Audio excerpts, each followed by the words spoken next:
This video is part 2 of applying Bernoulli's equation to draining tank examples.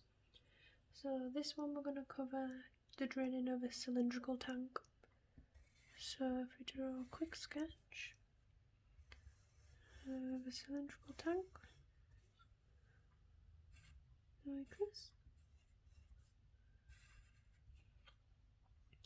And as always we need to make some assumptions. So if we assume the flow is inviscid, the flow is incompressible, and that the flow follows the streamline. So now we're going to label our points. So we label this point 1 and this point 2. We write down Bernoulli's equation.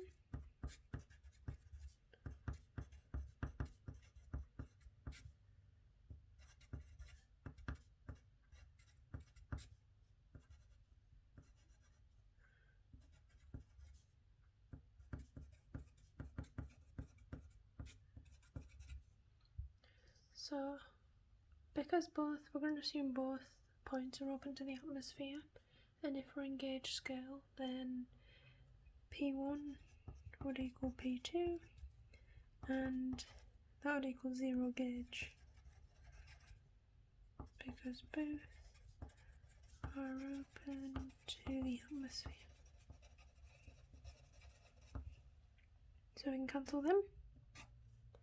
If we also set point 1 as our datum, so H1 would be 0 if we set point 1 as our datum. So we're measuring H2 from point 1.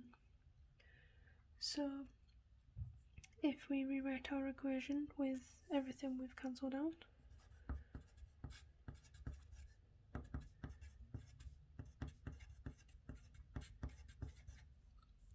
so now if we look at points 1 and 2 and we think about the velocity, so these terms at points 1 and 2, the velocity at point 1, because the radius is much smaller than the radius here at point 2, the velocity at point 1 is going to be much larger than point 2.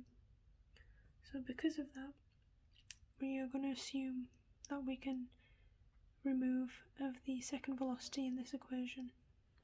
When we're working out the first velocity, we're going to remove the second one. So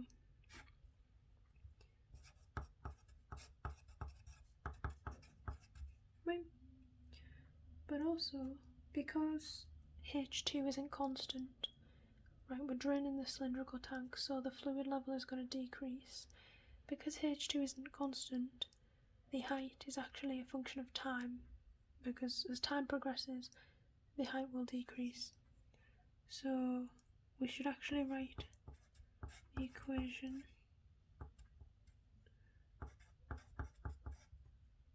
as the height of a function of time.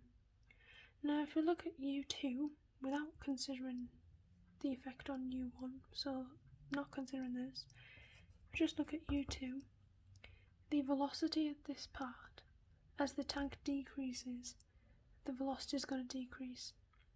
So because velocity is a function of distance over time, it's going to be negative dH over dt, because there's going to be a change in height for a specific time. So now that we have U1 and U2, we can rearrange U1 to get 2gh as a function of time square rooted. And because we assumed incompressible flow in one of our assumptions, we're going to use the continuity equation. So the continuity equation is A1 U1 equals A2 U2. So we're going to substitute all of the values in, because we know the areas, given we have a symbol for the radii at 0.1 and 0.2. So if we substitute in our values, we have u1 as root 2g with height as a function of time multiplied by pi r squared. Right. So if we have radius r, and let's say we'll determine the radius at 0.2 as capital R, just to differentiate them. So we have that for A1, E1 and A1, and then we have A2, so pi large R squared times, now we're going to substitute in the velocity at 0.2, so we had the negative change in height over change in time, so multiplied by negative dh over dt. And so if we rearrange, we can write dh over dt equals negative, and this is in a very big bracket, root 2g multiplied by the radius squared over the radius at 0.2 squared. Because pi is on both sides, you can see they cancel, so we're not going to take them into account. Multiplied by height as a function of time. We've just separated them two, which you can do if you separate them but still multiply them. So now that we've done that, we can separate both sides and then integrate them.